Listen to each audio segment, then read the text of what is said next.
They say masculinity is toxic. They say strength is aggressive. They say discipline is oppressive. But let me tell you something.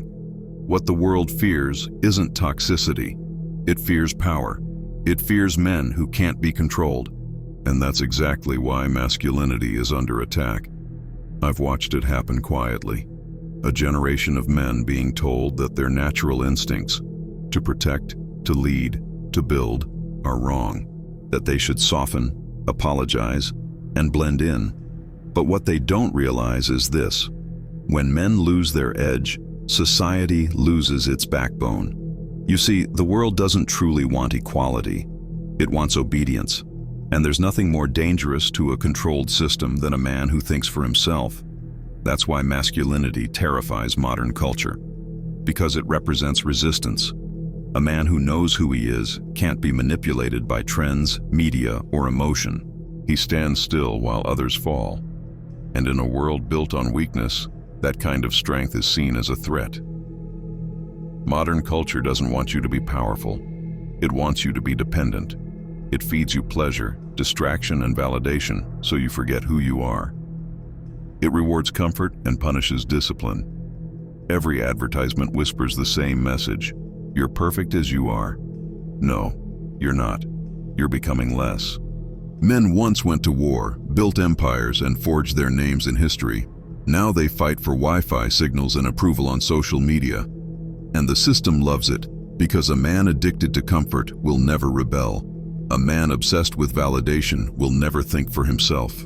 That's how they weaken you. Not through force, but through comfort. The truth is uncomfortable. Strength is now seen as aggression, and leadership as dominance. If a man sets boundaries, he's called controlling. If he stays stoic, he's called emotionless.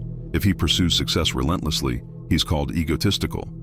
Modern culture has rewritten the definition of masculinity to make it look like a flaw. But the world wasn't built by comfort.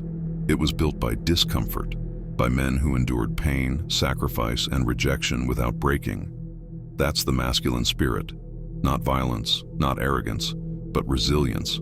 Yet the more resilient you become, the more they fear you, because resilience means you can't be broken by shame, guilt, or manipulation. This war isn't fought with weapons. It's fought with words and emotions. You've been trained to feel guilty for being ambitious, to feel ashamed for wanting dominance, control, and success. But these aren't toxic traits. They're the foundations of progress. The moment a man stops apologizing for being masculine, he becomes dangerous. Not to people, but to the system that profits off his weakness. Masculinity has always been about one thing: self-control. The ability to channel chaos into order, anger into purpose, fear into power. That's what they want gone. Because a man in control of himself cannot be ruled by anyone else. Today's world promotes emotional fragility as strength. It tells you that tears are more powerful than endurance, that feelings should rule over reason. But Machiavelli warned us centuries ago, he who controls emotion controls men. And that's exactly what's happening. The culture wants men emotional, reactive, and dependent, because men who feel too much can't lead, they can only follow. When logic dies, masculinity dies. And when masculinity dies, civilization begins to rot from within. I look back at the past, the warriors, the builders, the philosophers, men who stood for something greater than themselves. They weren't perfect, but they were powerful. They carried a moral code forged in discipline, not convenience. They didn't seek comfort, they sought purpose.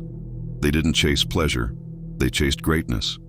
Compare that to today, where men trade potential for dopamine, power for approval, and honor for attention. That's why masculinity is dying, not because it's toxic, but because it's inconvenient. A world built on instant gratification has no place for men who delay it. But something is changing. Beneath the noise, a few men are waking up. They're tired of being told to be softer, quieter, weaker. They're embracing the pain, the discipline, the solitude.